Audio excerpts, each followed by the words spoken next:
You had my curiosity. Now you have my attention. Claire, I'm not standing here asking you to marry me. I'm just asking you not to marry him. Ghostbusters, what do you want? We're fighting an army of robots. And I have a bow and arrow.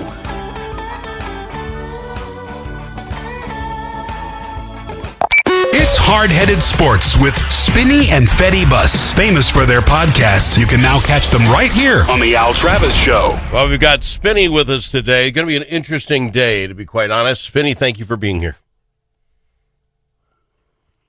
You're muted, Spinny. How do you do that? I don't know. Thank you, Al. Right. Sorry.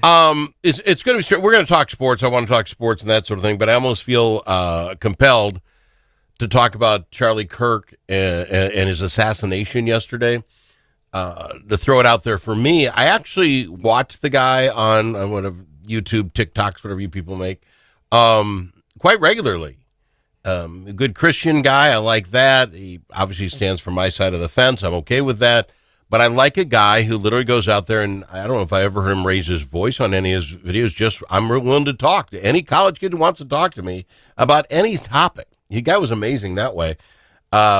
This was huge. And I wonder, and I only say it because you're a lot younger and you're on campus, what were your thoughts about Charlie Kirk and what happened yesterday? Okay, first thing I want to say, because I don't think this opinion is going to be very popular, but it is the one that I have. So, okay. First thing I want to say is, any violence like this is unacceptable, and I, am sorry and care for his family and kids and all that. And that's, in any of these situations, whether it's a school shooting or a shooting like this, that's the number one thing. Absolutely.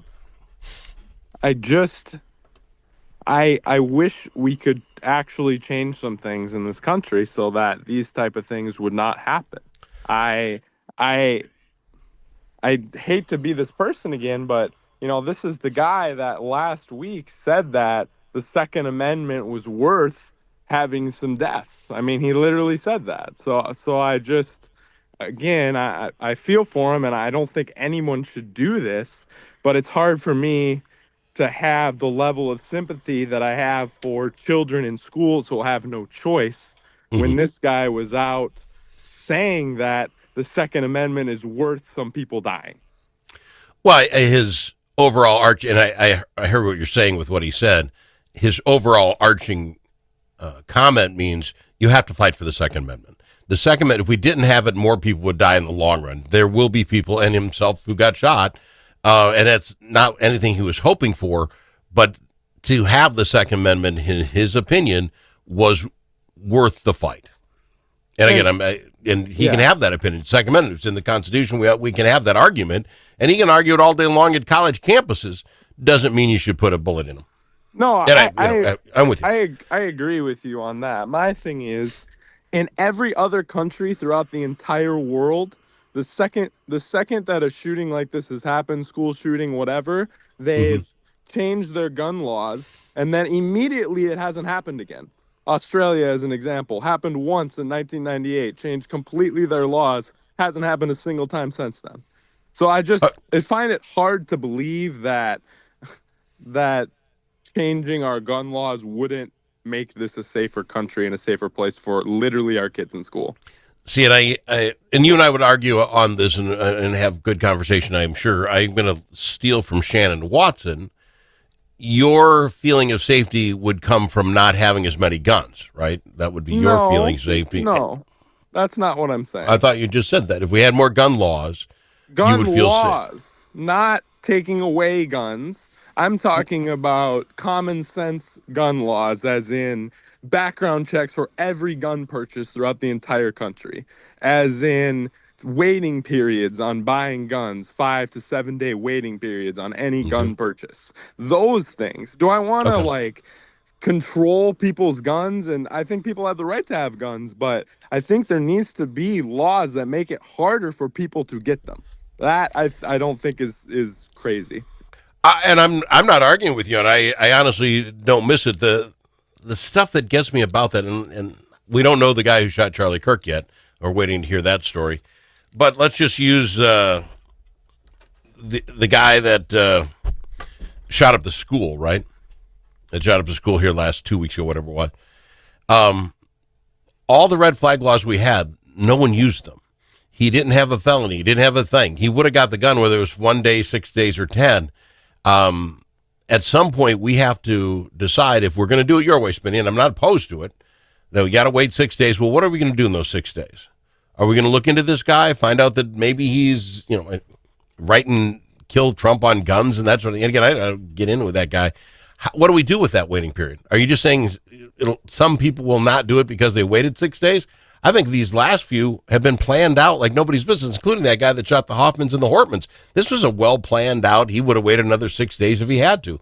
I don't know that it changes anything. It makes us feel better.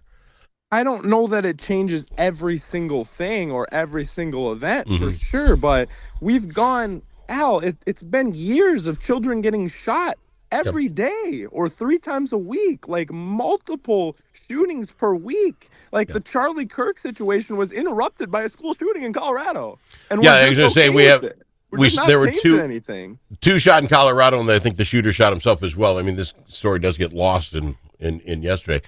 I'm not arguing with you, Spinny, but what I love about the fact is you and I can have this conversation. We'll probably have it over cigars someday. Yes. And no one needs to get mad enough to shoot the other guy. You know what I'm saying? I guess we're just to a point now, we have to stop.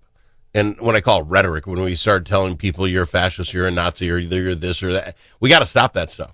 We have got to get to the point where, you know what? It's A-okay. You and I disagree, Spinny. You go vote for your guy that might do it. I'll go vote for my guy who might do my thing. And we should let it just be at that. Is that fair enough? Yeah, that's fair. I just, it's hard for me when it seems like one side of the coin only values lives when it's their side of the coin's lives. That's where I get frustrated. Like, no, Trump didn't fly the flags half-staff for Portman shooting for 4 days. Trump didn't, make a huge tweet and do a bunch of things when the Hortman shooting happened. So it's like, I just don't understand why it takes, and I just feel that way about like everyone that I see on social media. Like Hortman dies and nobody cares. And then this happens and my social media is blown up because it's a white conservative man. And that's where I get frustrated. I don't, and you can have that. I validate your feelings, Smitty, but I think there's some differences because we talked about on this show.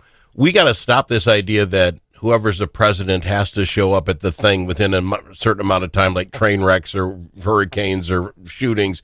And if they don't, then they hate the other person or whatever. The guy's running the country. Here's what I would tell you is the difference. The Hortman and Hoffman shootings, we did fly our flags at half-staff in Minnesota. The governor had called that. They weren't nationwide figures. I think the difference is, and again, white guy, white gal, I get that, but the difference is also Charlie Kirk was a nationwide figure, and that's where maybe the president comes in. We can't fly. The flag will never be fully up if we do this for everybody all the time. And there's too many shootings, Colorado and the rest. Isn't that the heart of the problem? Yes. Now? That's what I'm saying is like, but conservatives have not wanted to change anything. They haven't wanted to change a single thing related to these shootings. Nothing. It's just thoughts and prayers, and let's just keep going. Like that part is crazy. That isn't. Let's see. We're gonna get into much sports here. That isn't necessarily true, Spinny. The conservatives I know, especially on the gun law end of things, want us to get rid of gun-free zones. Stop telling the guy who shot at the school that there will be no people coming back after if you do this. Stop making it be. We spend more money and time. The Social Security office in my hometown or the next town over has a guy sitting at the Social Security office guarding it 24/7, when they're open. They have no cash there. It's all done digitally. This guy sits there and protects those people as a federal job, and we don't protect our kids at school. Get the resource officers back at school. Get them there with guns. So that's the other side. Is there going to be federal funding for all that? Are we? I would hope put so. Our money where our mouth is on that. I'm all for it. We're getting to the point now where you're spending more money on funerals. Put it in the school, in the classroom. And I would also say teachers that want to go get their carry, go get your carry permit. I'm not behind the teachers thing because I don't want more not fully trained individuals with guns in situations. I don't think it makes it better. I think it makes it worse. It's fair. But I'm I'm in for the security officer at every school situation, Yep. but someone in the government then has to put their money where their mouth is and give funding for that. And that hasn't happened. No one's been willing to do that. All for it. We might have to cut something else, Spinny. We might have to decide where we're going to cut. We're at $4 trillion a year. Where in the world is that money going? Let's stop. Let's start taking care of our kids. I got to go to break. We're running late. We got to talk some sports, Spinny. You're the sports guy. We'll do it right after this on the Al Travis Show. Think about it. A famous politician once said, "You're entitled to your opinion, but you are not entitled to your own facts." But in a world full of AI and fake news, where can Minnesotans find the facts? Center of the American Experiment is Minnesota's go-to source for fact-based analysis and common sense solutions for taxes, energy, public safety, and our kids' education. Visit AmericanExperiment.org for more information. Think About It is brought to you by Center of the American Experiment, Minnesota's think tank. Dust from gravel roads and driveways does more than make your car dirty inside and out. It gets down into your lungs, and it's bad for your health. Now there's an environmentally friendly solution for your dust problems. It's called Dust Lock. Dust Lock can control all your summer dust problems with just one application. Protect your vehicle and your lungs. Learn more at dustlock.com.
Are you kidding me? You know that comment you said to the radio? The thing that we got wrong? Clearly, Brussels sprouts are the worst vegetable. Call us and let the world know your thoughts. 855-257-7469. That's 855-AL's show. And we've got him Spinny on the program with us talking some sports where he's also quite wrong, but we love him anyway.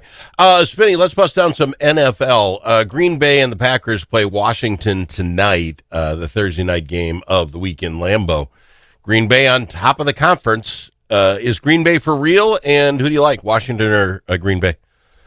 This is going to be a fun game. I believe it's in Lambeau, so I'm going to take the Packers. But I mean, I'm scared, Al. I mean, the Packers look like the best team in the NFL. I got to be honest with you, they really do.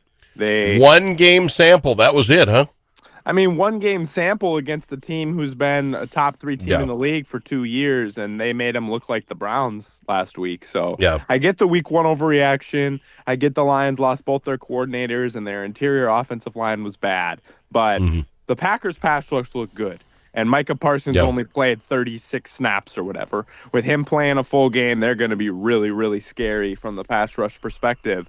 And their offense just looks like it's full of weapons. Offensive line looks good. Jacobs looks good. And Golden looks like he's potentially a number 1 for them. And if that's the case, they have 6 number 2 receivers on their team. So I think if he can really come out and be that number 1, they're going to be scary. Tucker Kraft going to be better at the tight end position this year as well.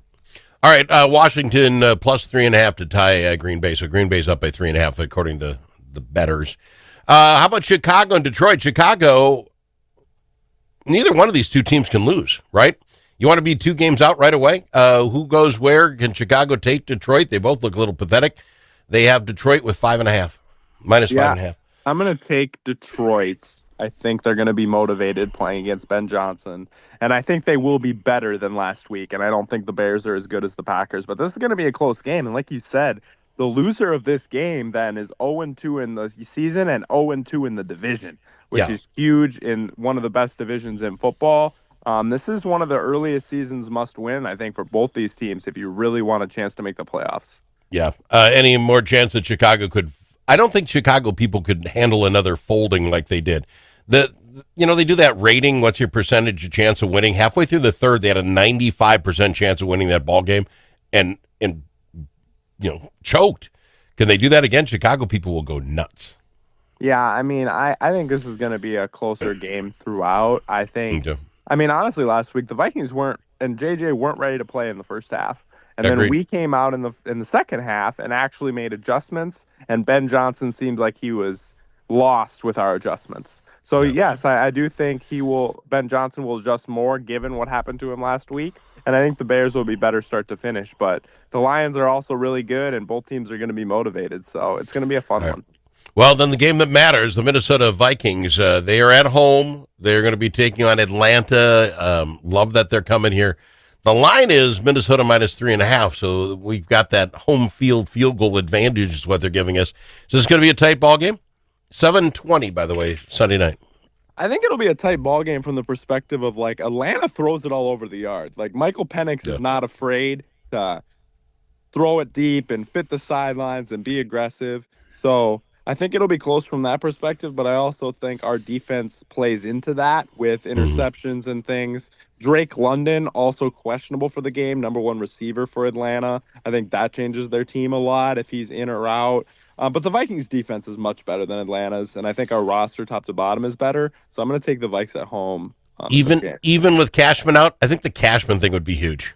We need him. The Cashman thing is huge, but why am I blanking on the man's name right now who came in for Cashman last week? He played so good. He's been on the team for like 3 years.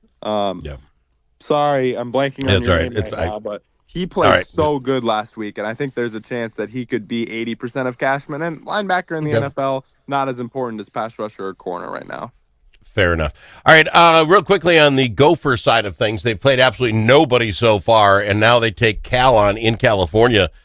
You feel good about this? I don't think we have a clue what kind of team we have yet.